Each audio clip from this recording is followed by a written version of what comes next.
ይጠጣል ይላሉ አበው።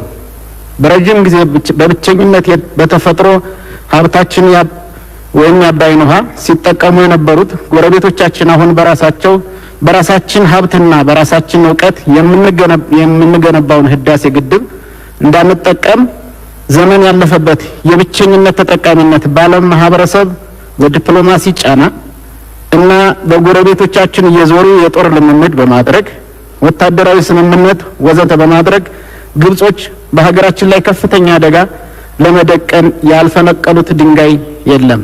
በመሆኑም ዘመናዊ ሰራዊት በመገንባትና ማስታጠቅ የተሻለ ኃይል ለመፍጠር የሚደረገው አቅም በተሻለ በጀት ለመደገፍ በጀቱ አያንስም ወይ?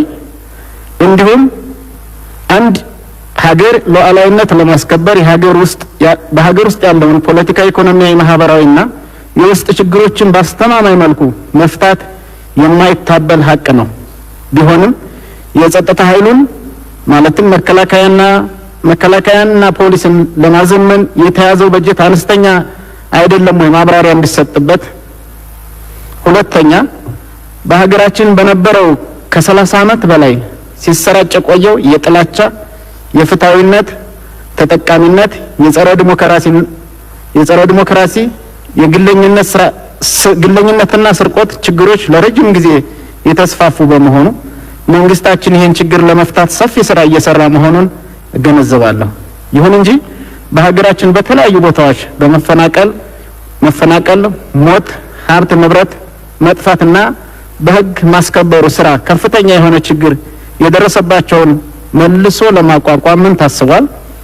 መንግስት ቀንደኛ በሀገራችን የፈጣሪ የሆኑትን ቀንደኛ የፓርቲ ወያኔና ሸኔን በአሸባሪነት ፈርጆ ጠንካራ ስራዎችን በመንግስት መሰራቱ ከጊዜ ወደ ጊዜ ሰላማችን እየተረጋጋ መምጣቱ፣ ይሁንና ጉዳዩ ጉዳት የደረሰባቸው ክልሎችና አንዳንድ አካባቢዎች መልሶ ለማቋቋም መንግስትና ህዝብ ምን መስራት እንዳለበት በበጀትስ ለመደገፍ ምን እንደታሰበ ማብራሪያ ቢሰጥበት። ሻምበል ጀንበራ ስማማው። አመሰግናለሁ። አመሰግናለሁ። በመቀጠል የተከበሩ ወይዘሮ ሰናይት ደስታ።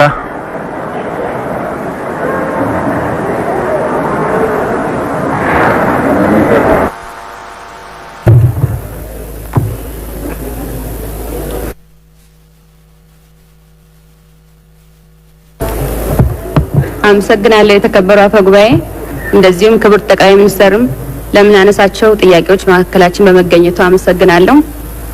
ወደ ጥያቄ ከመሄዴ በፊት ሰኔ 14 2013 ዓ.ም ባደረግነው 6ኛ ሀገራዊ ምርጫ ችግኝም ተክለናል፣ ዲሞክራሲም ተክለናል፣ ፈጣሪም ረድቶን በሰላም ተጠናቋል። ይህ እንዲሁ የመጣ አይደለም።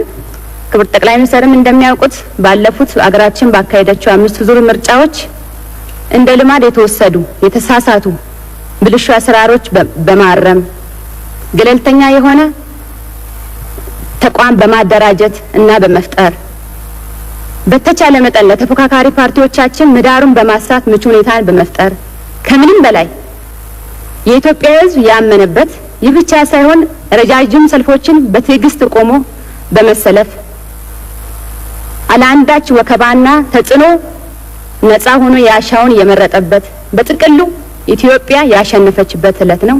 እንኳን ደስ አለን። ይህ እንዲሁ አልጋ ባልጋ የመጣ አይደለም። ክቡር ጠቅላይ ሚኒስትር ስለከፈሉት ዋጋና ስለሰጡት በሳል አመራር ላመሰግኖት እወዳለሁ። ዕለት ነው። እንኳን ደስ አለን። ይህ እንዲሁ አልጋ ባልጋ የመጣ አይደለም። ክቡር ጠቅላይ ሚኒስትር ስለከፈሉት ዋጋና ስለሰጡት በሳል አመራር ላመሰግኖት እወዳለሁ። እንደዚሁም ውድ ተፎካካሪ የፖለቲካ ፓርቲዎቻችን ለሰላም ስለቆሙ፣ እንደዚሁም የኢትዮጵያ ሕዝብ ለሰላም ስለቆመ፣ ይህ ብቻ ሳይሆን ፍጹም ኢትዮጵያዊ ጨዋነትን በመላበስ በሰላም ስላጠናቀቀው ላደረገው አስተዋጽኦ ሁሉ ላመሰግን እወዳለሁ። ጥያቄን እንደሚከተለው በንባብ አቀርባለሁ። ባለፉት ዓመታት የኢትዮጵያ ኢኮኖሚ የገጠሙትን ተግዳሮቶች በመቅረፍና ኢኮኖሚው እድገታችንን ቀጣይ መደላድሎችን ለመዘርጋት አዲሱ የኢኮኖሚ ማሻሻያ አበረታች ውጤቶች እየተገኙበት በመሆኑ ኢኮኖሚያችን የገጠሙትን ተግዳሮቶች በመቅረፍ የበለጠ ተጋላጭ ሳይሆን ጠንካራ አቋም ላይ ሆኖ እድገት እያስመዘገበ ያለ ነው። ይሁን እንጂ ክቡር ጠቅላይ ሚኒስትር አሁንም ያልተሻገርናቸው ተግዳሮቶች አሉ። ከነዚህም መካከል የብድር ጫና፣ ደካማ የውጭ ንግድ አፈጻጸም እና የዋጋ ንረት ይገኙበታል። ስለሆነም ክቡር ጠቅላይ ሚኒስትር አንደኛ ከፍተኛ የስጋት ደረጃ ላይ የምንገኘውን የሀገሪቱን የብድር ጫና በቀጣዮች ዓመታት ወደ መካከለኛ የስጋት ደረጃ እንዲሻሻል ለማድረግ መንግስት ምን ማሻሻያዎችን ተግባራዊ እያደረገ ይገኛል ቢብራራ። ሁለተኛ የሀገራችን ኢኮኖሚ እንቅስቃሴ በመፈታተል ላይ የሚገኘውን ደካማ የሸቀጦች የውጭ ንግድ አፈጻጸምን ለማሻሻል እንዲሁም በአይነትና በመጠን በማሳደግ የውጭ ምንዛሬ ግኝቱን ለማሳደግ ምን ተግባራት እየተከናወኑ እንደሆነ ቢብራራ። ሶስተኛ የዋጋ ንረትን ለመቆጣጠር የሚያስችሉ በርካታ ተዛማጅ ማሻሻያዎች ስራዎች ተግባራዊ ቢሆኑም በተጨባጭ ግን የዋጋ ንረቱን ማስተካከልና በነጠላ አሃዝ መገደብ አልተቻለም።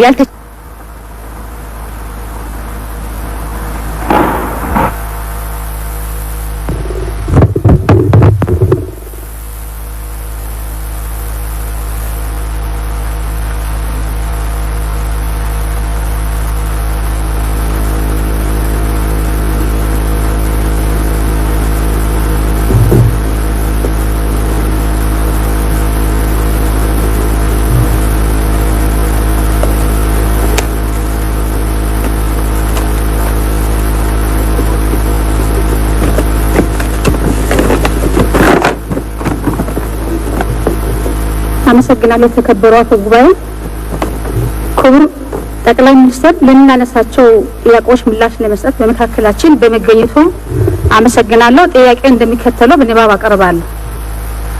አንደኛ መንግስት በተለያዩ ጊዜ እየተባባዘ የመጣውን የዋጋ ግሽበትን ለመቆጣጠር ልዩ ልዩ እርምጃዎችን የወሰደ የቆየ ቢሆንም የዋጋ ግሽበቱ የመጨመር እንጂ የመቀነስ አዝማሚያ የለውም።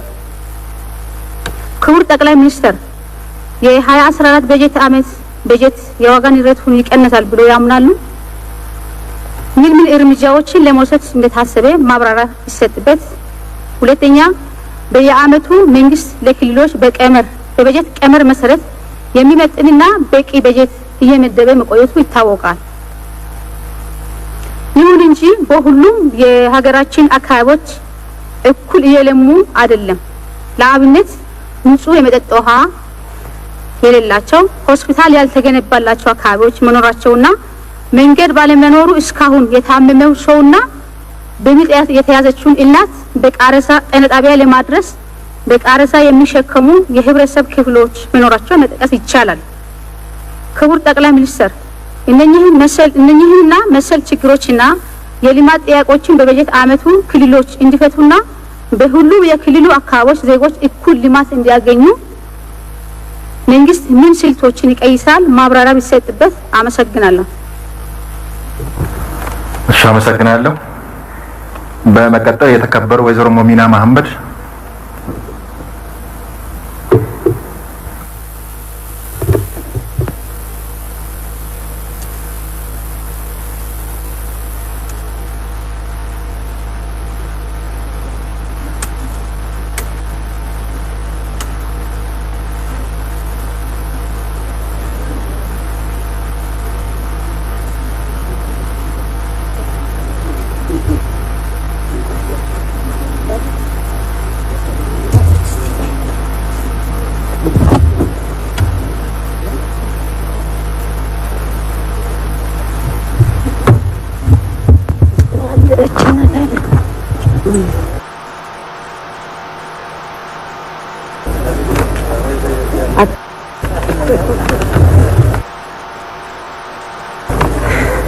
አመሰግናለሁ።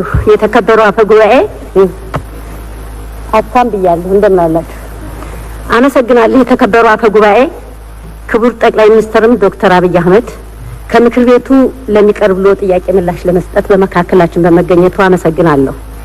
በቅድሚያ የተከበሩ ጠቅላይ ሚኒስትራችን ከለውጥ ማግስት ጀምሮ ለውጡን ለመቀልበስ ሌት ተቀን ከሚሰሩ ጸረ የለውጥ ኃይሎች የሚሰነዘረውን የጥፋት ተግባር ጥበብ በተሞላበትና በታጋሽነት ተቋቁመው ሰላም እንዲረጋገጥ፣ ዲሞክራሲ እንዲያብብ፣ ሰብአዊነት እንዲከበር እንዲሁም ሀገራችን ኢትዮጵያ ወደ ብልጽግና ማማ እንድትሻገር ዝቅ በማለት አመራር በመስጠቶ ከስራ ባልደረቦቿ ጋር በመሆን ባደረጉት ጥረትና ውጤት ከልቤ ሳላመሰግን አላልፍም። አመሰግናለሁ። በመቀጠል ለ2014 ዓመተ ምህረት የፌዴራል በጀት ድልድል አስመልክቶ ያለኝን አስተያየትና ጥያቄ እንደሚከተለው አቀርባለሁ። የ2014 ዓመተ ምህረት የፌዴራል በጀት ከመቼውም ዓመታት በመጠንም ሆነ በአይነቱ የተለየ ሲሆን ለኢትዮጵያ ብልጽግና እውን መሆን በከፍተኛ ጥናትና ለአፈጻጸማቸው ድጋፍ የህግ ስርዓትና አሰራር የተበጀላቸው እንዲሁም የሀገራችን ኢኮኖሚ ካጋጠመው ውስብስብና አስቸጋሪ ሁኔታ መንጥቆ ለማውጣት የሚያስችልና ችግር ፈቺ ተግባራትን እንዲከወንበት ታስቦ የተበጀተ ሲሆን በተለይም ለክልሎች በበጀት መጠን ከፍ ተደርጎ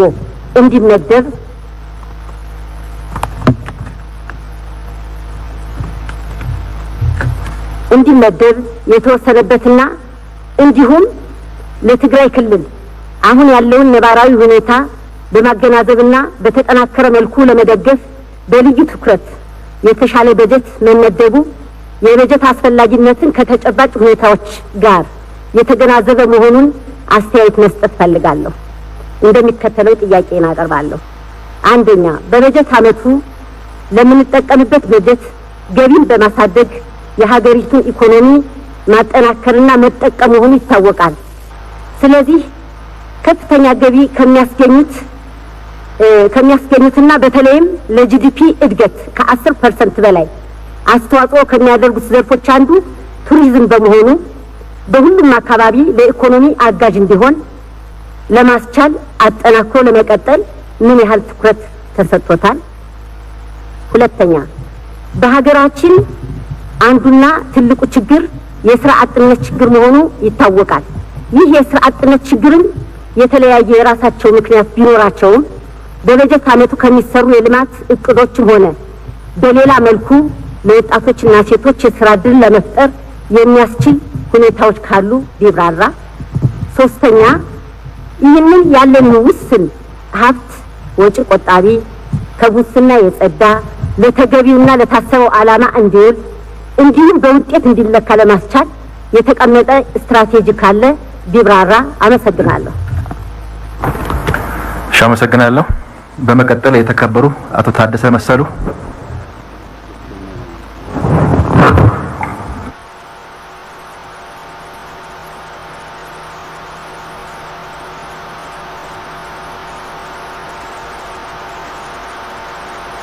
አመሰግናለሁ። ክቡር አፈ ጉባኤ እንዲሁም ክቡር ጠቅላይ ሚኒስትር ተገኝተው ምላሽ ለመስጠት በመምጣታቸው አመሰግናለሁ። ጥያቄ እንደሚከተለው አቀርባለሁ። በመጀመሪያ አገራችን ኢትዮጵያ ለወዳጆቻችን ደስታ የሚሰጥ በሌላ በኩል ደግሞ ለጠላቶቻችን አንገት የሚያስደፋ ወይም ያስደፋ የተሳካ ምርጫ በመካሄዱ እንኳን ደስ አለን ደስ አለዎት ማለት እፈልጋለሁ። ህዝቡም ከራሱ ፍላጎትና ስሜት ወጥቶ አገር የማሻገር ስራ በመስራቱ ኢትዮጵያዊ መሆን ምን ያህል እንደሚያኮራ የታየበት ሁኔታ ነው ያለ።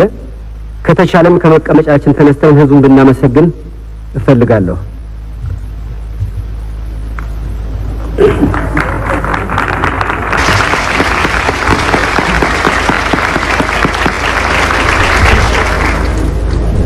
እናመሰግናለን አቶ ታደሰን። መቀጠል ይችላል።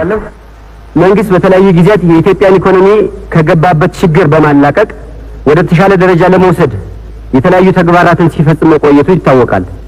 በተለይም አገር በቀል ኢኮኖሚ ስትራቴጂ በመቀየስ የተለያዩ እርምጃዎች ወስዷል። ከገባበት የቁልቁለት አዙሪት በማስቆም ተስፋ የሚሰጥ እንቅስቃሴ ላይ ይገኛል። ይሁን እንጂ አሁንም ኢኮኖሚ በርካታ ፈተናዎች ገጥመውታል። ለአብነትም የዋጋ ግሽበት ወይም የዋጋ ንረት በተፈለገው መንገድ መቆጣጠር ባለመቻሉ በዝቅተኛ የኑሮ ደረጃ የሚገኙ እና በደሞዝ የሚተዳደሩ የህብረተሰብ ክፍሎች ላይ ከፍተኛ ጫና ፈጥሯል። በዚህ ምክንያት የዕለት ኑሯቸውን ለመግፋት ተቸግረው ይገኛሉ። ይህን አደገኛ ሁኔታ ለመቀየር ምን የተለየ ስልት አለ ቢብራራ። በሌላ በኩል ደግሞ በኮንስትራክሽን ዘርፉ ዋና ግብዓት የሆነው የሲሚንቶ ዋጋ በመናሩ ምክንያት ዘርፉን በመገዳደር ላይ ነው። ይህ ደግሞ ኢኮኖሚውን እንቅስቃሴ ከማዳከም በተጨማሪ በቀን ተቀጥሮ ከሚሰራ ሰራተኛ እስከ ባለሙያ ድረስ ስራ ዕድል ላይ ከፍተኛ ተጽዕኖ በማሳደሩ ችግሩን ለመፍታት መንግስት ምን ለመስራት እንዳቀደ ማብራሪያ ቢሰጥበት። ሁለተኛው ጥያቄ አገራችን ኢትዮጵያ የታላቁ ህዳሴ ግድብን ጨምሮ ሌሎች የልማት ስራዎችን በመስራት ላይ ትገኛለች። በዚህ ምክንያት ብቻ ነው ለማለት ባይቻልም የልማታችን ስጋት የሆነባቸው እንደ ግብጽ ያሉ ሀገራትና ይሁንም ሌሎችም አንዳንድ የዓለም ሀገራት በሀገራችን ላይ የደህንነት ስጋት ለመሆን ሲሰሩ ይታያሉ። ለወደፊቱ ሀገራችን የደህንነት ስጋት እንዳይሆኑ ደግሞ በፍጥነት ከማደግ ጎን ለጎን የመከላከያ አቅምን ማሳደግ ይገባል። ታዲያ የሀገር መከላከያና ሌሎች የደህንነት አካላት የ2014 የተበጀተ በጀት ምን ያህል ያሰራል ተብሎ ይታመናል? ማብራሪያ ቢሰጥበት። አመሰግናለሁ። አመሰግናለሁ። በመቀጠል የተከበሩ ወይዘሮ አልማዝ ሰቦቃ።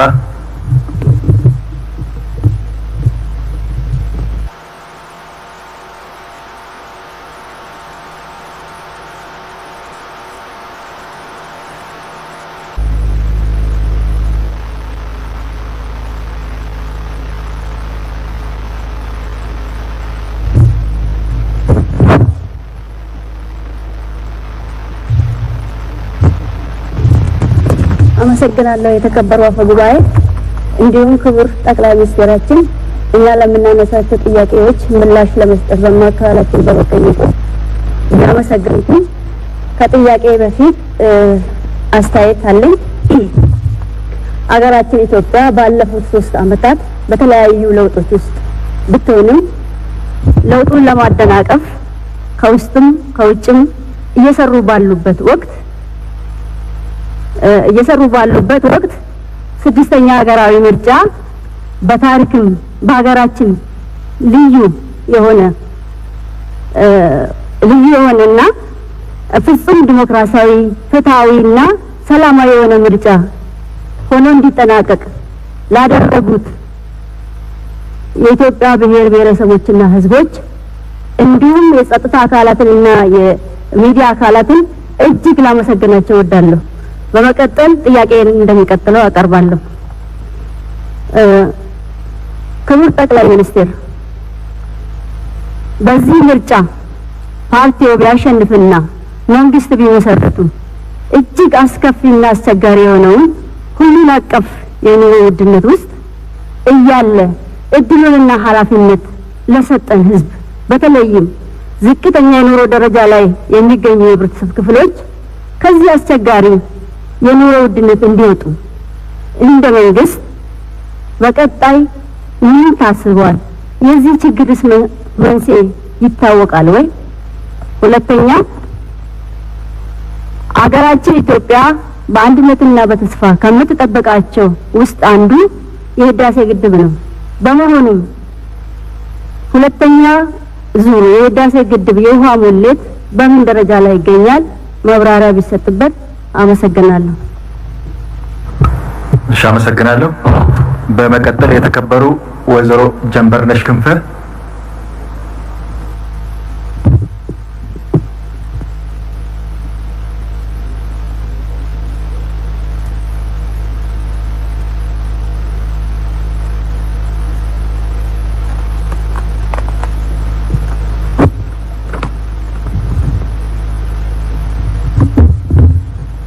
አመሰግናለሁ የተከበሩ አፈ ጉባኤ፣ ክቡር ጠቅላይ ሚኒስትር፣ በሀገራችን በታሪኳ ለመጀመሪያ ጊዜ ነጻና ገለልተኛ ምርጫ ቦርድ በማቋቋም ህዝብ በነጻነት ድምፁን ላመነበት ፓርቲ እንዲሰጥ ማድረግ በመቻሉ ላስመዘገቡት ድል እንኳን ደስ አሎት እያልኩኝ በቀጣይም የጀመሯቸው የልማትና ሀገርን የማበልጸግ ስራዎች ከግብ እንዲደርሱ እግዚአብሔር ይርዳው ማለት እወዳለሁ።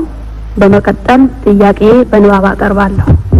አንደኛ፣ ሀገራችን ኢትዮጵያ በዲፕሎማሲው ዘርፍ ቀደምት ከሚባሉ ሀገራት ተርታ የምትመደብና በተለያዩ አህጉራትና ሀገራትም ከ44 በላይ ኤምባሲዎችና 48 ቆንጽላ ጽሕፈት ቤቶች በመክፈት ዲፕሎማቶች መድባ ዘርፈ ብዙ ተግባራት እያከናወነች መሆኑ ይታወቃል።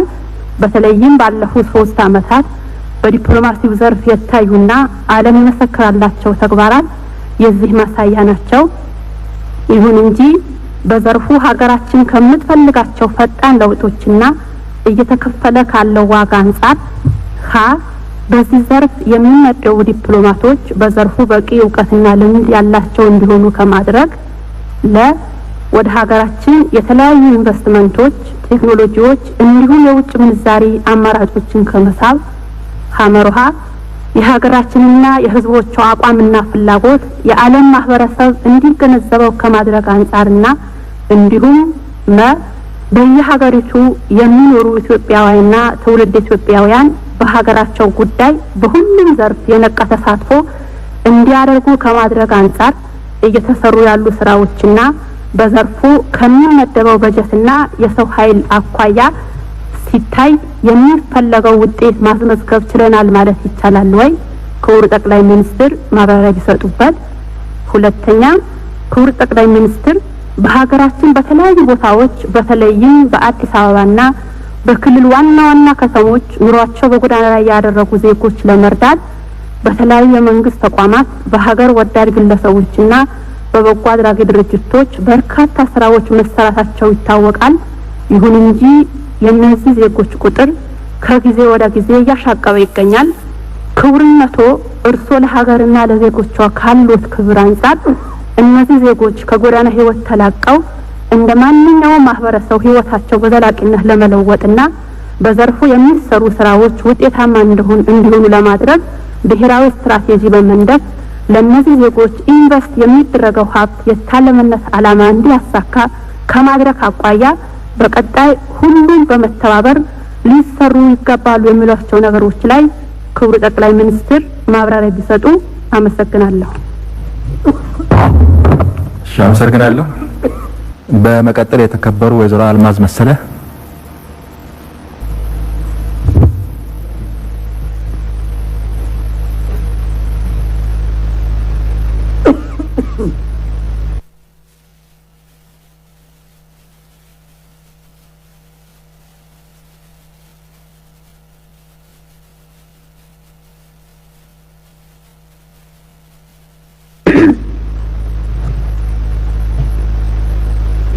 አመሰግናለሁ። የተከበሩ አፈ ጉባኤ፣ ክቡር የኢፌዴሪ ጠቅላይ ሚኒስትር ዶክተር አብይ አህመድ፣ የተከበረውን የኢትዮጵያን ሕዝብ ወክለን ለምናነሳቸው ጥያቄዎች ምላሽ ለመስጠት በመካከላችን በመገኘተው ምስጋናዬን አቀርባለሁ። ከጥያቄ በፊት የተደቀኑብንን ውስጣዊና ውጫዊ ፈተናዎችን እንድናልፍ ለሰጡት ስትራቴጂክ አመራር ኢትዮጵያና ኢትዮጵያውያን ከፍ እንዲሉ ላበረከቱት አስተዋጽኦ ጠፉ ስንባል እንድንበዛ ክብራችን በዓለም እንዲታይ ላደረጉት አስተዋጽኦ ያለኝን ልባዊ አክብሮት ለመግለጽ እወዳለሁ። ለ2014 በጀት ዓመት ተደግፎ የቀረበውን በጀት የምደግፈው ነው። በዚህ ጉዳይ ላይ ምስማማበት ስለሆነ ተጨማሪ ጥያቄ ማብራሪያ እንዲሰጡበት ባሰብኳቸው ጉዳዮች ላይ ነው ጥያቄ ማንሳት እንፈልገው። አንድ፣ ክቡር ጠቅላይ ሚኒስትር እርስዎ የለውጡን መንግስት መምራት በጀመሩበት ባለፉት 3 ዓመታት በርካታ ኢኮኖሚያዊ ለውጦችን በማምጣት የኢኮኖሚ መዋቅራዊ ሽግግርን እውን ለማድረግ መደላድል ሊሆኑ የሚችሉ ተግባራት እንዲፈጸሙ ማድረጎ የሚታወቅ ነው። ለአብነት የግብርናውን ዘርፍ ማንሳት ይቻላል። ይኸውም ገና ሲጀምሩ ለመስኖ ልማት ከፍተኛ በጀት በመመደብ ከውጭ የምናስገባውን ስንዴ በሀገር ውስጥ መተካት የሚያስችሉ ስራዎች እንዲሰሩ ለዘርፉ ተገቢውን ድጋፍ በማድረግና የግብርና ሜካናይዜሽን ማሽነሪዎች ከውጪ ለማስገባት ይጣል የነበረውን ቀረጥ በማስቀረት ከፍተኛ ድጋፍ ያደረጉ በመሆኑ በአገራችን አርሶና አርብቶ አደሮች ስም ምስጋና ይገባውታል። ይሁን እንጂ ለአርሶ አደሮች፣ ለአርብቶ አደሮች፣ ለህብረት ስራ ማህበራትና ለግሉ ዘርፍ የሚሰጠው የፋይናንስ ድጋፍ አሁንም በሚፈለገው ደረጃ ላይ ባለመድረሱ ተገቢ ፍትሃዊና ቀልጣፋ የፋይናንስ አቅርቦትና ብድር ከማመቻቸት አኳያ በቀጣይነት ምን ታስቧል? የግብርናን ዘርፍ በልዩ ሁኔታ የሚደግፍ የፋይናንስ ተቋም እንዲኖር ማድረግስ አይቻልም ወይ? ማብራሪያ ቢሰጡበት።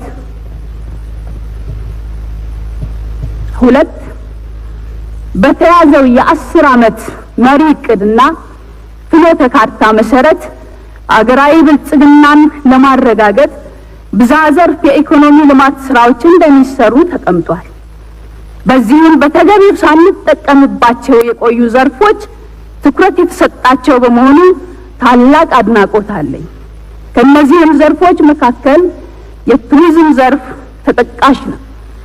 አገራችን ኢትዮጵያ በተፈጥሮ የስነ ምህዳር ተለያይነት ያላት በመሆኑ በራሱ ትንሽ ስራ ቢሰራበት የቱሪስት መስህብ የሚያደርጋት ሆኖ ሳለ ጸጋውን በአግባቡ አልተጠቀምንበትም።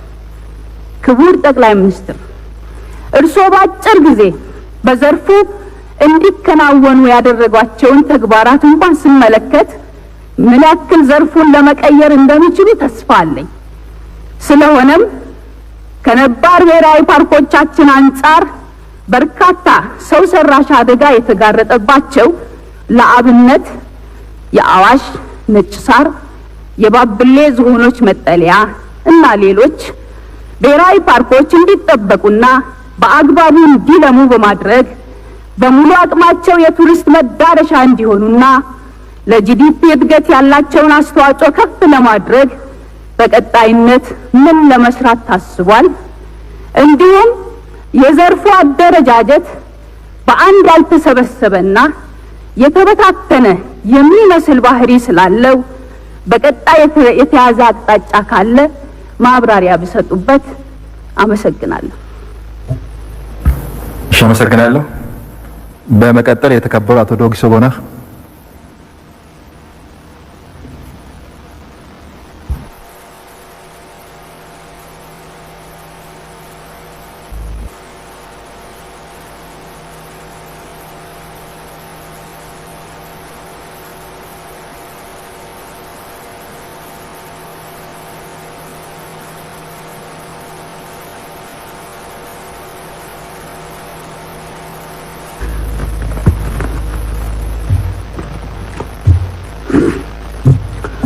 አመሰግናለሁ። የተከበሩ አፈ ጉባኤ፣ ክቡር ጠቅላይ ሚኒስትራችን ለምናነሳቸው ጥያቄዎች ማብራሪያ ለመስጠት በመካከላችን ስለተገኙ በጣም አመሰግናለሁ።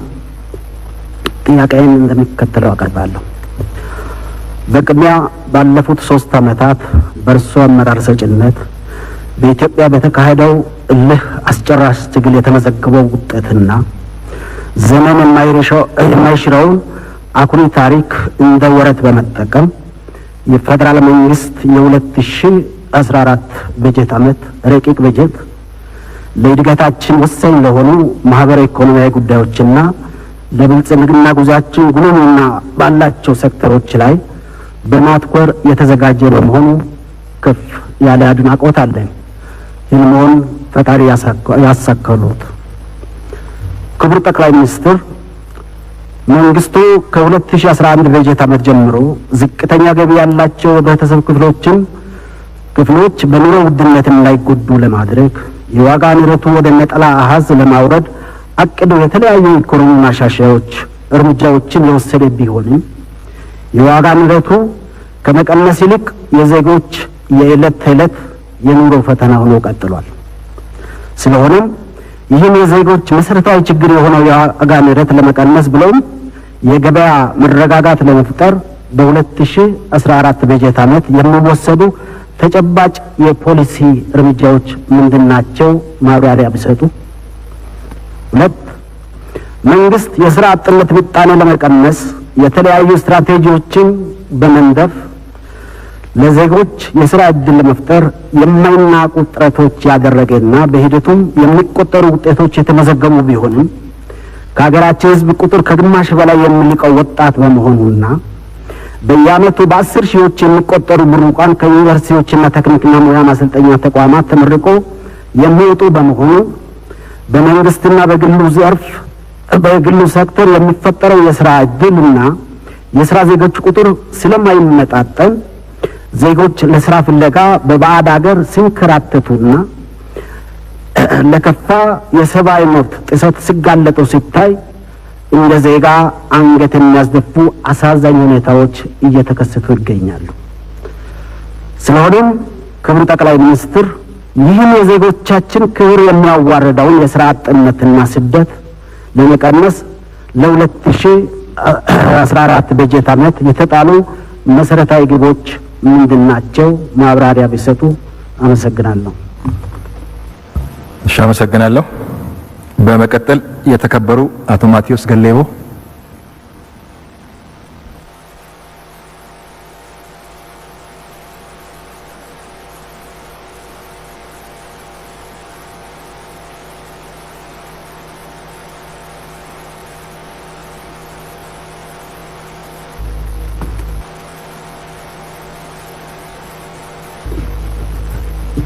አመሰግናለሁ። የተከበሩ አፈ ጉባኤ፣ የኢፌዴሪ ጠቅላይ ሚኒስትር ክቡር ዶክተር አብይ አህመድ ለምናነሳቸው ጥያቄዎች ምላሽ ለመስጠት በመካከላችን በመገኘቶ እያመሰገንኩ ጥያቄን እንደሚከተለው አቀርባለሁ። መንግስት በሀገሪቱ የተለያዩ አካባቢዎች የመንገድ መሰረተ ልማቶችን ለማዳረስ የተለያዩ የመንገድ ፕሮጀክቶችን በየዓመቱ በበጀት በመደገፍና ግንባታ በማካሄድ በኩል የሚያደርጋቸው ጥረቶች የሚበረታታ ነው። በ2014 በጀት ዓመትም በርካታ ኪሎሜትሮችን የሚሸፍኑ የተለያዩ አዳዲስ የመንገድ ግንባታ፣ የነባር መንገዶች ደረጃ ማሻሻልና ጥገና ፕሮጀክቶችን በተለያዩ የሀገሪቱ ክፍሎች ለማከናወን በእቅድ መያዛቸው ለምክር ቤቱ የቀረበው ረቂቅ በጀት ያሳያል። ይህንና ከመንገድ መሰረተ ልማት ግንባታ አንጻር በየዓመቱ ከፍተኛ በጀት የሚመደብበት ሁኔታ ቢኖርም በየዓመቱ በበጀት ተደግፈው የሚቀርቡ አንዳንድ የመንገድ ፕሮጀክቶች በግዢ ሂደት መጓተት ምክንያት በፍጥነት ወደ ግንባታ በማስገባት በኩል ችግሮች እንዳሉ ይነገራል። ለአብነትም ከአርባ ምንጭ ኮንሶ ጂንካ የመንገድ ፕሮጀክት በ2013 በጀት ዓመት በበጀት ተደግፎ የቀረበ ቢሆንም ወደ ግንባታ ሂደት የተሸጋገረበት ሁኔታ አልነበረም።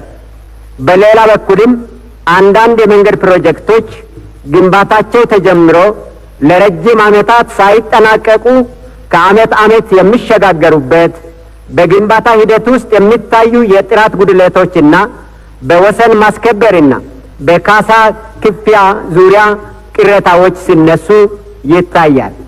ስለሆነም እነዚህ ችግሮች ለመፍታትና በበጀት ዓመቱ የተሻለ አፈጻጸም ለማስመዝገብ ምን ታስቧል? ማብራሪያ ቢሰጥበት። አመሰግናለሁ። እሺ፣ አመሰግናለሁ። በመቀጠል የተከበሩ አቶ አብዶ ናስር።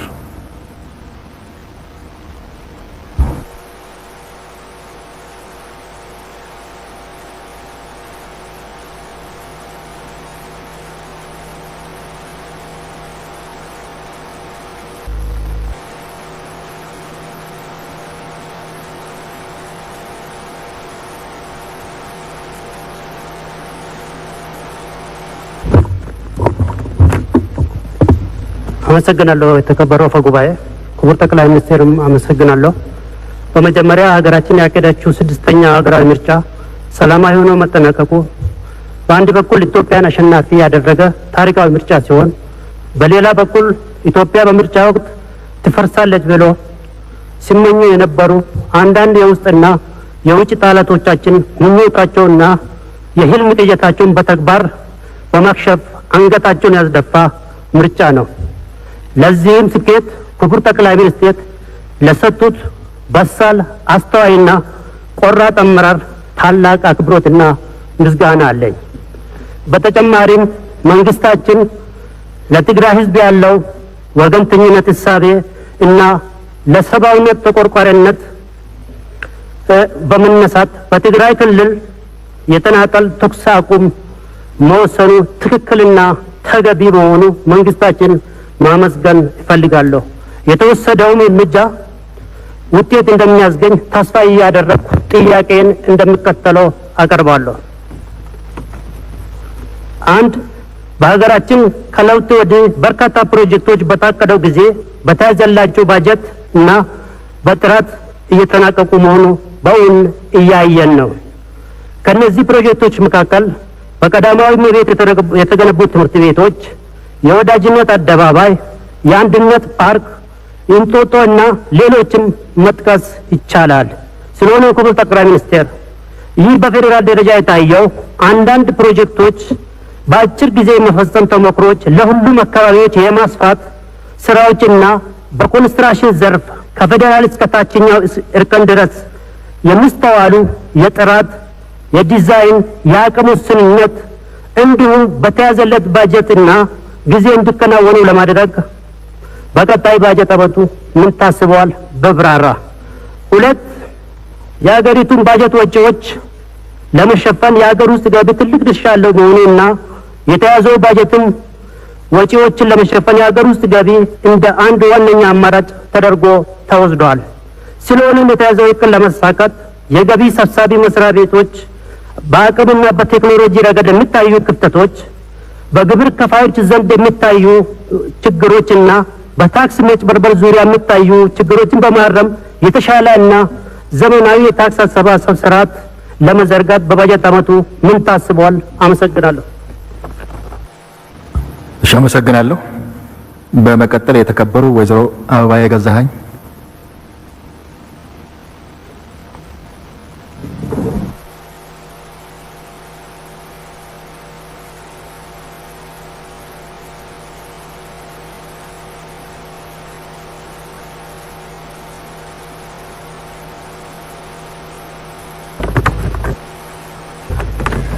አመሰግናለሁ። የተከበሩ ጉባኤ፣ ክቡር ጠቅላይ ሚኒስትር ለጥያቄዎቻችን ማብራሪያና ምላሽ ለመስጠት በማዕከላችን በመገኘቱ እጅግ በጣም አመሰግናለሁ። ጥያቄን በንባብ አቀርባለሁ።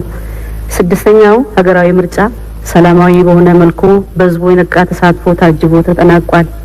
በዚህም በውጫዊና ውስጣዊ ጫና ውስጥ ሆኖ የተደረገ ቢሆንም እንኳ በህዝቡ ውስጥም የደስታ ስሜትን መፍጠሩ ለመታዘብ ተችሏል። ክቡር ጠቅላይ ሚኒስትር እስካሁን ባለው አጠቃላይ ሁኔታ የምርጫ ሂደቱን እንዴት ይገመግሙታል? ከዚሁ ጋር በተያያዘ ከተፎካካሪ ፓርቲዎችም ይሁን ከህዝቡ ጋር ሰላማችንን በዘላቂነት በማስጠበቅ እውነተኛ ዲሞክራሲን በሀገራችን ለመትከል ምን እንደሚጠበቅ ማብራሪያ ቢሰጡን። ፓርቲው መንግስት ለመመስረት የሚያስችል አብላጫ ድምጽ ቢያገኝ ከሌሎች ተፎካካሪ ፓርቲዎች ጋር ለመስራት ያለው ዝግጁነት ምን ይመስላል? ማብራሪያ ቢሰጡን በጣም አመሰግናለሁ። እሺ፣ አመሰግናለሁ። በመቀጠል የተከበሩ አቶ ዘውዱ ከበደ።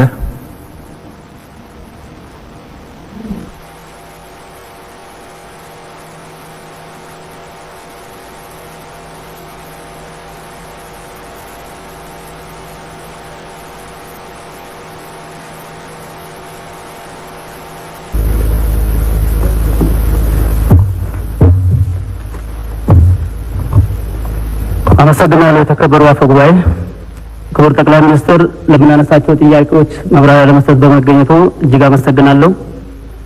ጥያቄውን እንደሚከተለው አቀርባለሁ። እንደምታወቀው የህወሓት ጁንታ ቡድን በሰሜን ዕዝ መከላከያ ሰራዊታችን ላይ በወሰደው የክህደት ጥቃት መንግስት ተገዶ ወደ ህግ ማስከበር ተግባር በመግባት ሀገራዊ ሉዓላዊነትን ለማስከበር የማስከበር ኃላፊነቱን ሲወጣ መቆየቱ ይታወቃል። የህግ ማስከበር እርምጃ እየተወሰደ ባለበት ሁኔታ ውስጥ የክልሉ ህዝብ ለሰብአዊ ቀውስ የተዳረገ በመሆኑ መንግስት ዜጎችን መልሶ ለማቋቋምና በአሸባሪ ቡድን ምክንያት የደረሰውን ሰብአዊ ቀውስ ለማከም ከምግብ እህል ጀምሮ የተለያዩ ድጋፎችን እያደረገ ይገኛል። ክልሎችና የከተማ አስተዳደሮችን በተመሳሳይ መልኩ አጋርነታቸውን እያሳዩ እንደሆነ ይታወቃል። ይሁንና ችግሩ ውስብስብ በመሆኑ ብቻም ሳይሆን በጥፋት ቡድኑ በየጊዜው በሚፈጠረው እንቅፋት ምክንያት ሰብአዊ እርዳታውን በሚፈለገው ፍጥነትና መጠን ለማዳረስ ችግር እንደሆነ ይሰማል። ይህንን ጉዳይ የተለያዩ ምዕራባውያን ሀገራት እና ድርጅቶችም እያራገቡትና መንግስትን በጥፋተኝነት ሲከሱት ይደመጣል። ክቡር ጠቅላይ ሚኒስትር፣ ከቅርቡ መንግስት የተናጠል የተኩስ ማቆም ስምምነት ተግባራዊ ለማድረግ መወሰኑ ትክክለኛ ውሳኔ እንደሆነ አምናለሁ። ነገር ግን የትግራይ ክልል አጠቃላይ አሁናዊ ሁኔታ በምን ደረጃ ላይ ይገኛል? በአሸባሪነት የተፈረጀው ህወሓት የተበታተነ ኃይሉን በማሰባሰብ የትግራይ ክልልን የመቆጣጠርና የማስተዳደር ኃላፊነት ከወሰደ በክልሉ የተረጋጋና አስተማማኝ ሰላም ይፈጠራል ተብሎ ይገመታል ወይ? የጥፋት ቡድኑ ለሰብአዊ እርዳታ የሚንቀሳቀሱትን ሰዎች የውጭ ዜጋ ጭምር ህይወት እየቀጠፈ ባለበት የክልሉ ህዝብ ሰብአዊ እርዳታ የሚያገኝበት ሁኔታ ተስተጓጉሎ ህዝቡ ለከፋ ችግር አይጋለጥም ወይ? ከተናጠል የተኩስ ማቆም ጋር በተያያዘ በትግራይ ክልል ባሉ ዩኒቨርሲቲዎች የሚማሩ ተማሪዎች ባለመውጣታቸው ቤተሰብም ሆነ እንደ ህዝብ ከፍተኛ ስጋት ስለተገባ የተማሪዎቹን ደህንነት ለማረጋገጥ ምን እየተሰራ ነው? በቀጣይ ክልሉ ከፌደራል መንግስት ጋር ያለው ግንኙነት በምን አግባብ ሊሆን ይችላል? በመጨረሻ አንዳንድ የውጭ ሀገራት እና ድርጅቶች መንግስትን በጥፋተኝነት የመክሰሱ ሂደት ለማስቆምና መንግስት ተገዶ የገባበትን የህግ ማስከበር ተግባርን በተገቢው መንገድ ለማስገንዘብ እየተሰራ ያለው የዲፕሎማሲ ስራና ውጤቱ እንዴት ይገመገማል? እጅግ አመሰግናለሁ። አመሰግናለሁ።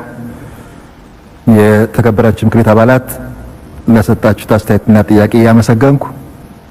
በተነሱ ጥያቄዎችና አስተያየቶች ላይ የፌዴራል ጠቅላይ ሚኒስትር ክቡር ዶክተር አብይ አህመድ ምላሽና ማብራሪያ እንዲሰጡ እድል ሰጣለሁ።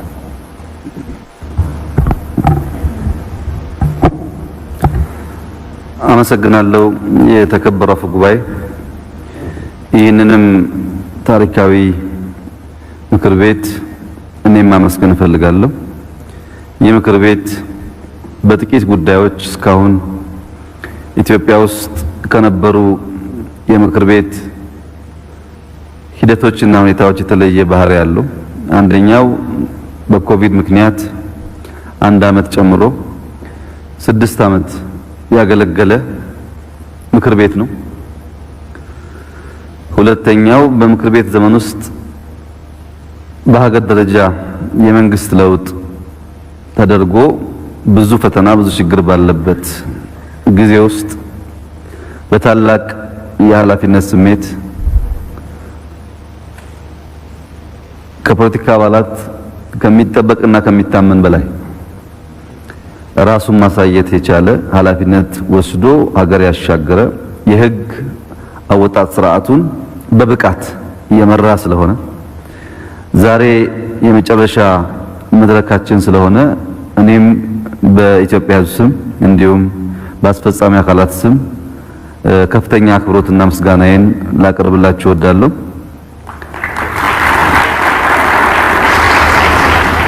በዛሬው መድረክም ክብር ለሚገባቸው 2 ወሳኝ አካላት ቆማችሁ ስላመሰገናችሁ የኢትዮጵያ ሕዝብ እንዳላችሁት ክብር ምስጋና ይገባዋል። የሀገር መከላከያ ሰራዊት ክብር ምስጋና ይገባዋል። ለሚገባቸው 2 አካላት ያቀረባችሁት ምስጋና ተገቢ ስለሆነ ለዚህም ላመሰግናችሁ ፈልጋለሁ።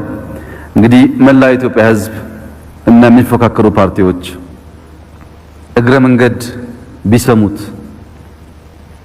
ቢያውቁት ብዬ የማስበው ዛሬ ጥያቄ ሲያነሱ የነበሩ የምክር ቤት አባላት ብቻ ሳይሆኑ የተቀረውም የምክር ቤት አባል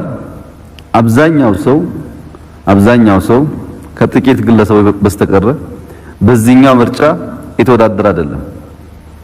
ጉዳዩ እኔ ስላለፍኩኝ ምርጫው ዲሞክራሲያዊ ነው እያለ ሳይሆን ኢትዮጵያ ስላሸነፈች ምርጫው ዲሞክራሲያዊ ነው እያለ ያለ ምክር ቤት መሆኑን ሳይመረጥ ኢትዮጵያ ውስጥ የተካሄደውን ዲሞክራሲያዊ ምርጫ የሚያደንቅ የሚያመሰግን ማንም መጥቶ በኃላፊነት ስራውን እንዲሰራ ብቻ የሚሻ ምክር ቤት መሆኑን በግሉ ስላለፈ ሳይሆን ኢትዮጵያ ስላሸነፈች እያመሰገነ መሆኑን በድጋሚ ለመላ ኢትዮጵያ ሕዝብ በመግለጽ ይህ ምክር ቤት ላለፉት 6 ዓመታት ያሳየውን ዲሲፕሊን ብቃት በሚቀጥለው መንግስት ምስረታም በተለያየ ኃላፊነት በመሳተፍ ሚናውን ይወጣል፣ ለኢትዮጵያ ብልጽግና ለመረጋገጥ አስፈላጊውን ስራ ይሰራል፣ የነበረውን ልምድም ይጠቀማል የሚል ሙሉ እምነት አለኝ። ጥያቄዎቹ በሁለት ጎራ ተከፍለው ይታዩ ይችላሉ። የመጀመሪያው ጎራ አብዛኛው ከኢኮኖሚ ጋር የሚያያዝ ጉዳይ ነው። ሁለተኛው ወቅታዊ ሁኔታ ጋር የሚያያዝ ጉዳይ ነው። ምናልባት ጊዜ ወስዶ ለማየት ቅድሚያ የኢኮኖሚክ ጥያቄዎቹን ማየት የሚሻል ይሆናል። በሁለት ምክንያት፣ አንደኛ የጥያቄው ሚዛን እዛ ስለሚያተኩር፣ ሁለተኛ የሚያዋጣንም ኢኮኖሚውን ተወያይተን ኢኮኖሚውን ብንጠብቅ ስለሚሻል እሱን ጊዜ ወስዶ ማየት ያስፈልጋል። እያንዳንዱን ጥያቄ ከማየቴ በፊት ምናልባት የተከበረው ምክር ቤት መላው የኢትዮጵያ ሕዝብ መለስ ብሎ ያለፍንባቸውን ጊዜዎች ማየት እና በዚህ ውስጥ እየመጣ ያለውን የኢኮኖሚ ሁኔታ ከፖለቲካ ወገንተኝነት ከስሜት ጸዳ ብሎ መገምገም የሚጠይቁ ጉዳዮች ስላሉ በጥቂቱ እያመላከትኩ ማለፍ ፈልጋለሁ። አንደኛው ኮቪድ ነው። ኮቪድ ኢትዮጵያን ብቻ ሳይሆን ዓለምን አህጉራችንን ንጧል። ትልልቅ የሚባሉ በኢኮኖሚ በቴክኖሎጂ ያደጉ ሀገራት ሳይቀሩ በዚህ በሽታ በእጅጉ ተፈትነው ኢኮኖሚያቸው ተጎድቶ በጣም ብዙ ምስቅልቅል ውስጥ ገብተዋል። በአህጉራችንም በጣም በርካታ ሀገራት ኢኮኖሚ ዋጋ ግሽበት ብቻ ሳይሆን የዕለት ተዕለት እንቅስቃሴም በከፍተኛ ደረጃ ታውቋል። 2-3 ጊዜ ሙሉ ሀገራቸውን ለ2-3 ሳምንታት ይዘጉ የአፍሪካ ሀገራት አሉ። ይህ ያሳደረው ጫና በጣም ከፍተኛ ነው።